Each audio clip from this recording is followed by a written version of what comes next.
severe. Your home is your castle. Your home is your castle.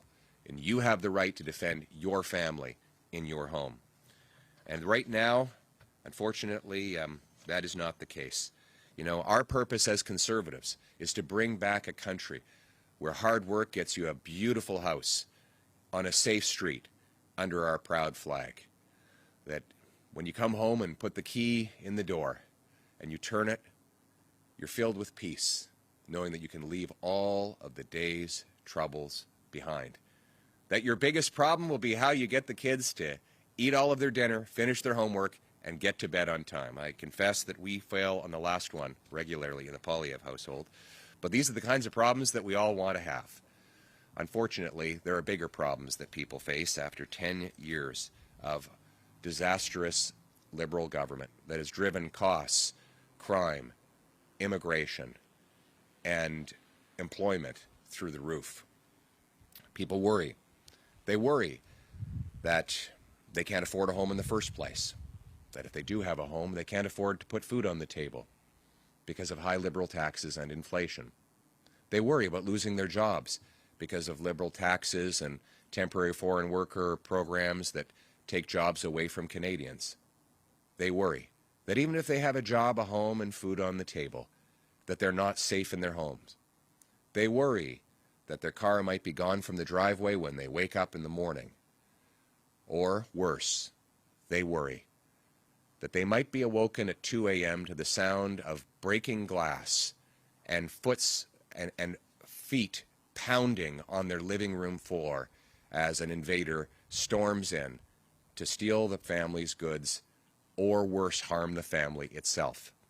They worry when they've seen the Toronto police say that it is necessary to leave your keys at the front door to make it easier for criminals to safely steal your car.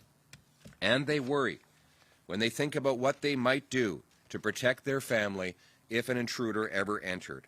What do you do if you've got a small child down the hallway and you hear that ominous sound of a home invasion? The answer for any parent is we would do anything necessary to protect our children. But unfortunately, people who've done that have faced the brunt of the law. The system treats, after 10 years of Liberals, the system treats victims like criminals and criminals like victims. Back in 2019, 3 masked intruders, one armed with a sawed-off shotgun, broke into a residence in Collingwood. Cameron Gardner and his girlfriend were tied up. And when they finally freed themselves, they struggled with the intruders. The attacker's gun went off twice, striking 2 of the attackers. One escaped. Now, when Cameron saw the police arrive, he was relieved until he found out that they were going to put him in handcuffs. He'd fought for his life. He was courageous. And this is the price he paid. He was in jail for 6 months. He was in a legal process for over 2 years, spending an ungodly fortune on lawyers. And then there's Ali Mian. In February of 2023, the Milton residence and licensed firearms owner awoke to find five intruders who were masked and armed. They came in, broke into his house, carrying weapons, zip ties, and harmed his mother. After using his legal firearm to shoot one of the intruders, he was able to fight them off. But he was arrested. By the way, one of the intruders had a 9mm handgun. And yet, the law went after this innocent man trying to defend his home. He had to post $130,000 in bail for defending his family. After 5 months of hell, the second-degree murder charge was finally dropped by the Crown because they realized there was no reasonable chance of conviction. But it is outrageous that this man had to live through that hell when he should have been focused on recovering from the trauma of fighting off a dangerous criminal. And that is why Conservatives are standing here today, based on the principle that your home is your castle. We're calling on the government to introduce and immediately pass the Stand on Guard law, failing which one of our party's MPs will put forward such a bill. It will amend Section 34.2 of the Criminal Code, which right now says that you can defend yourself based on 9 very complicated and vague conditions. Now look, if you're defending your house, you don't have time to think through 9 different conditions. You have one condition: to protect yourself and your kids. And it is wrong for the law, for the police, and for judges to apply a complicated, indecipherable legal doctrine against you when you were only doing what is right. Our amendment instead will change Section 34.2 of the Criminal Code to say that the use of force, including lethal force, is presumed reasonable against an individual who unlawfully enters a house and poses a threat to the safety of anyone inside. The proposed amendment is reasonable and prudent. It applies only to the unlawful entry of a home and preserves proportionality. Simply put, it means you have the right to use force to defend your home and your family against someone who threatens you and who has entered illegally. This bill will also put Canada in line with other developed civilized countries. Ireland, several Australian states, Spain, the United Kingdom, and some American states already have this principle embedded. And it will make sure that Canadians are treated right for a change. We think that our role in this Parliament is to put forward good ideas. And so my message to Mr. Carney is steal our best ideas. Work with us. Let's get it done. Let's put our country first. Who cares who gets the credit? Take our ideas so that we can reverse not only the crime and chaos Liberals have caused, but let's also take these ideas to bring the cost of living, immigration, and unemployment down. Keep our people safe. Let's put our country first. Let's once again work together, all of us, from all parties, to make this a country where everyone who works hard gets a beautiful house in a safe street with good food on the table, united under our proud Canadian flag. Thank you very much. Oh, thank you. Thank you. You agree with what I had to say? Thank you.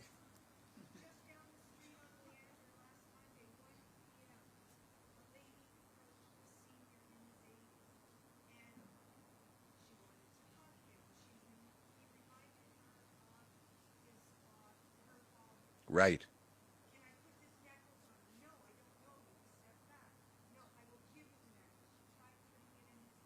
Right. Oh my goodness. Oh my God.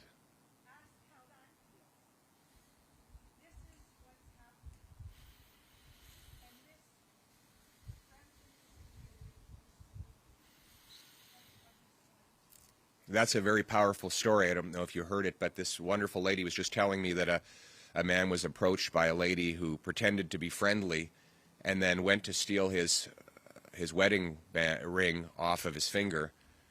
He'd just lost his wife the year earlier. And did he get his ring back? So he's never got the ring back. So here's this man, it's the precious meaning of a wedding ring stolen from him after he already lost his wife. But this is the kind of thing that's happening on our streets. And this is why we have a duty to work together to stop the crime wave and to restore safety. And I hope they find that criminal. And it was a woman who did it to him? Well, she should be locked up. They should lock her up and throw away the key.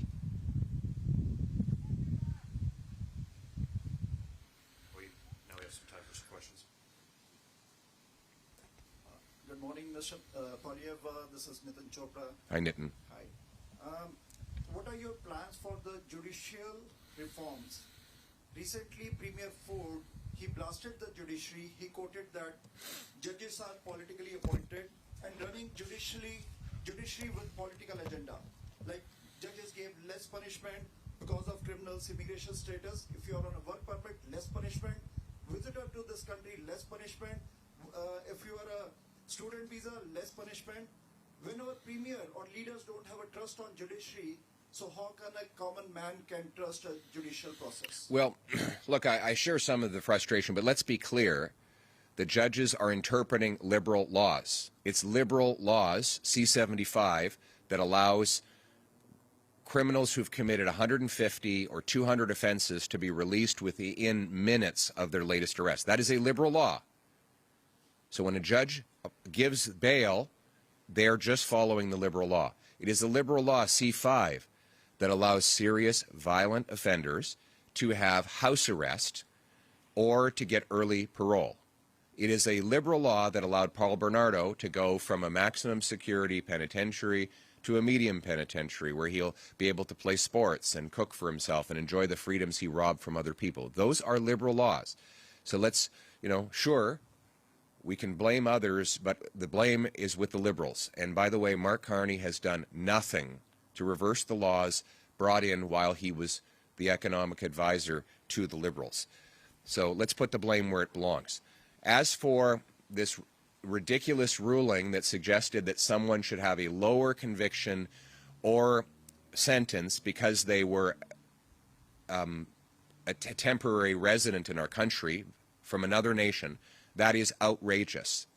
It is ridiculous that in our liberal justice system, someone gets a lower conviction simply because they came from another country.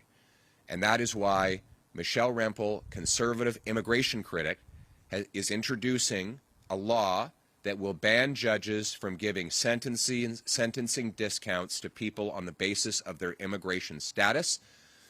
Frankly, anyone who is visiting our country from abroad and applying for immigration who commits a crime should be deported from our country. Hi, Pierre. This is Shubi with Y Media. My question is regarding trade. I wanted to know, we've seen what's going on between Canada and U.S. I wanted to know, what would you have done differently if you had become Prime Minister, and would you have been able to achieve a deal by now? Well, the first thing I would have done differently is I wouldn't have broken my promise to Canadians. Mark Carney promised elbows up before the election. He's been elbows down since. He promised a deal by July 21st. He secured no deal. He said he could, quote unquote, handle Donald Trump and negotiate a win. Yet since Mark Carney became Prime Minister, tariffs have doubled on Canadian industries. Regrettably, Mr. Carney's weakness has now encouraged the Chinese government to come after us with higher tariffs on our farmers and fish harvesters. So he has failed on the single biggest promise. Let's remember, Mark Carney said, forgive all of the liberal disasters on housing, immigration, crime, taxes, debt, all for one promise, that he would put elbows up and win a deal with the U.S. That was his single promise. He has broken that promise. His weakness abroad is sadly costing Canadians at home. I would have negotiated from a position of strength. I would have passed immediately a Sovereignty Act, which would rapidly build up our pipelines, ports, LNG plants, nuclear plants to get markets outside of the North America. I would have unleashed home building to bring a sector that is trade-proof, because most of the materials, all of the labor and land, are right here in Canada. And I would have gone to our American friends and said, here's the deal that we offer. We will massively build up our military, secure our borders, stop the fentanyl and the drugs. In exchange, and we can do more and better on all those things if we have free and open trade that enriches both of our countries. But I would never have done what Carney did, which is make a bunch of chest-pounding threats and then back down from every single one of them. He has made concession after concession and gotten nothing in return. I should conclude by saying to Mr. Carney, work with us. We're happy to work with Mr. Carney and the Liberals to get a fair deal with the United States. Let's put party aside and let's stand up for Canada first. And Merci beaucoup. Ce que j'aurais fait différemment, j'aurais pas fait briser les promesses. M. Carney a promis des coudes élevés, mais ces coudes sont disparus. Il a fait des grandes menaces envers les Américains, il a reculé sur chacune. Il a fait concession après concession sans aucun gain pour le Canada. Il a promis un deal le 21 juillet. C'est presque septembre, il n'y a pas de deal. Le gouvernement de la Chine, maintenant, détecte une faiblesse et augmente aussi les tarifs sur nos fermiers et nos pêcheurs. Les tarifs américains sont le double de ce qu'ils étaient quand M. Carney est arrivé au pouvoir. Sa faiblesse a des coûts significatifs pour les travailleurs ici au Canada. Moi, j'aurais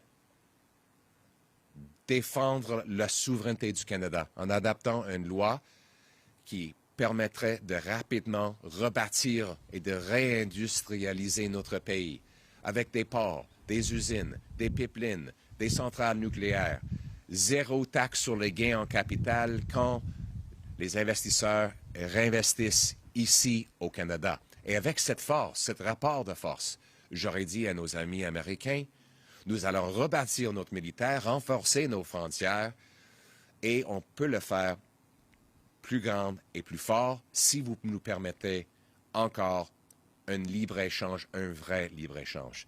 C'est le type de négociation que M. Harper a fait et a réussi, et c'est l'approche qu'un gouvernement conservateur va faire. Finalement, je vais dire à M. Carney, nous sommes ici pour travailler avec tous les autres partis. Si le premier ministre veut notre aide, on va travailler avec lui pour obtenir un deal qui défend nos intérêts en tant que Canadiens. Il faut mettre la partisanerie à côté et travailler ensemble pour mettre le Canada d'abord. Merci. Michelle Song, CBC News. Mr. Polyev, how would you define reasonable self-defense? Is there a limit? Well, in my proposed bill, the Stand on Guard law says that if two things happen, one, someone enters your home illegally, and two, they're a threat to your family. Actually, I'm going to start that again. Let me say it very precisely. The two conditions. If someone enters your home illegally and uninvited, and two, you reasonably believe they're a threat to your family, then it is assumed that all the force you use against that person is reasonable and legal. That is the test that our bill will bring in.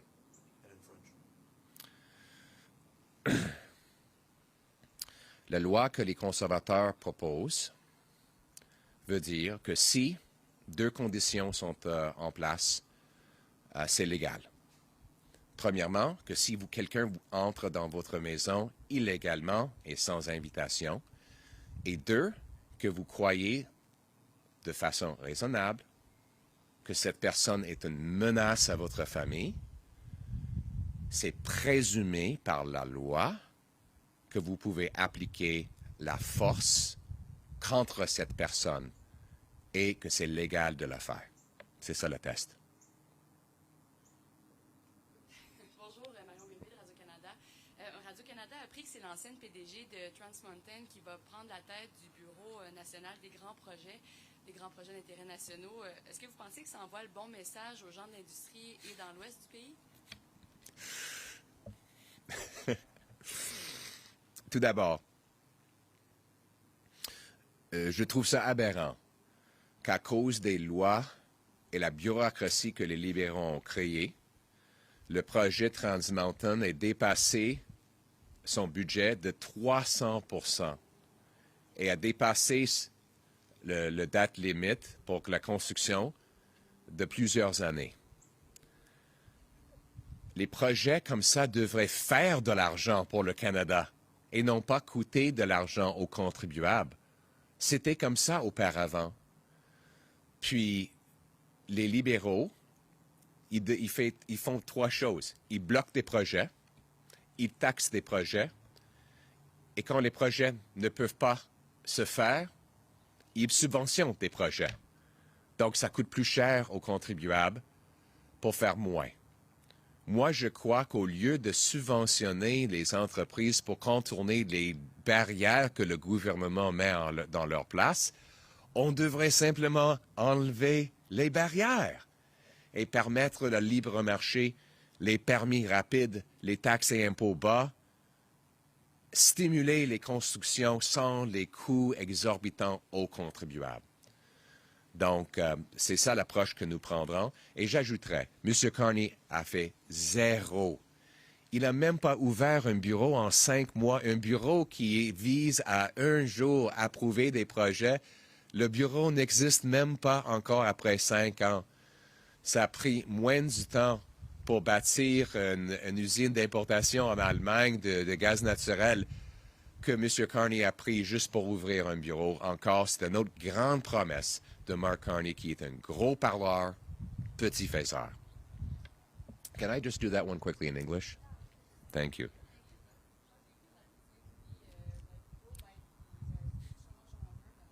Well, it's great. Alberta's wonderful. That's not the point, though. The point is that the Liberals went 300% over budget on the Trans Mountain project and years past the deadline. Their approach, as one American president said, is that if something moves, Liberals tax it. If it keeps moving, they regulate it. And when it stops moving, they subsidize it. These big projects should not require tens of billions of dollars of taxpayer-funded subsidies. They are normally very profitable all by themselves. They get built all around the world by business because they are profitable. But here in Canada, we have the second slowest the Liberals have provided the second slowest building permits in the developed world and among the highest taxes. So nothing can get done on its own without massive government handouts and bailouts. We don't want a handout and bailout economy. We want a paycheck and production economy.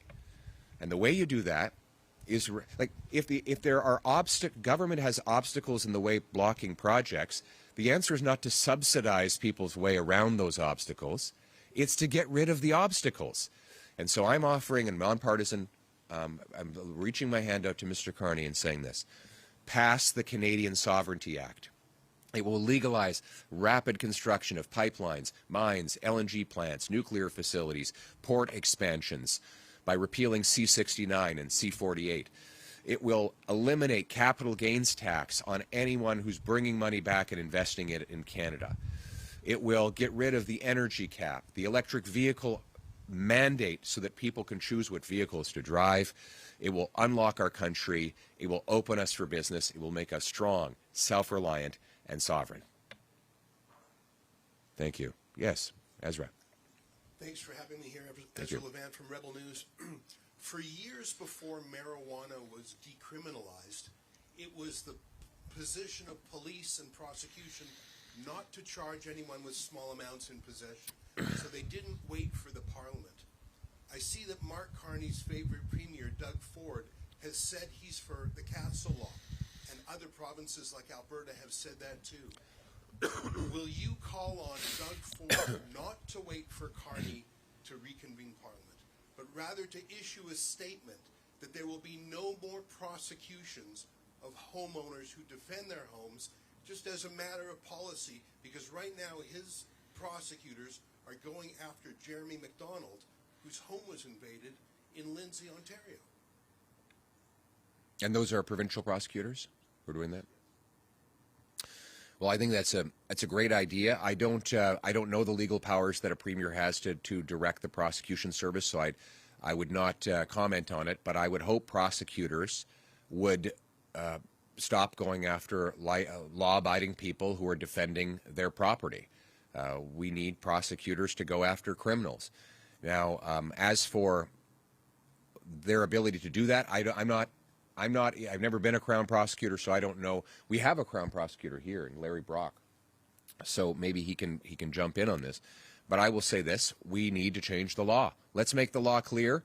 Let's bring into place the idea that your home is your castle, so that no prosecutor judge or police officer can ever go after someone who is defending their home against an invader who presents a threat. Do you have anything to add, Larry? Prosecutor. This is the prosecutor. Thank you. Thank you, Leader. Although Crown prosecutors in every province, particularly in Ontario, maintain independence, so long as they can justify that independence, they are still directed policy-wise by the Attorney General. In this case, the Attorney General of Ontario being Doug Downey. To answer your question, Mr. Levant, Mr. Downey has that ability to perhaps direct Crowns in light of what we are doing at a federal level to reflect upon the change in legislation we hope is about to come. Thank you. Thanks, Larry. This will be our final question. Global News with a question from David Aiken from our Ottawa Bureau. In the spring election, you did very well with voters in most demographics, but you seem to struggle to win support among older women. Do you have some thoughts on how to address that particular demographic of women 50 plus? Well, I don't believe in breaking the country down by demographics. I believe in working for every Canadian of every age and every gender and every race. I think we have to stop dividing our country into categories. Every Canadian, regardless of their age, should enjoy peace and security in their homes, should be able to afford food when they go to the grocery store, should know that their children and grandchildren will be able to get a job and buy a home. That was the promise of this country. And, it is incredible how much that promise has been destroyed after 10 years of Liberals. And the other thing I've noticed is how disappointed people are in Mark Carney. He made such wonderful promises. And I don't blame people who voted for him. He really promised the world. But look what's actually happened. Look how things have changed. Inflation is now rising again. Unemployment is higher than it was under the previous government. We all said that the last Prime Minister had lost control of spending. But now, under Carney, the deficit is twice as big as the one Trudeau left behind. So it seems that when Mr. Carney promised he'd be different, everything is worse.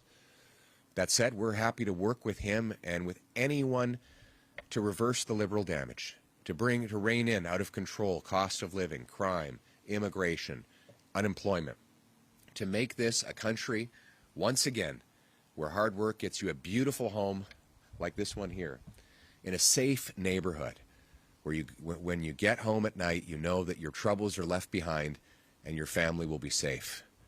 And maybe even a beautiful flag on the front porch to remind you how great our country is. Thank you very much.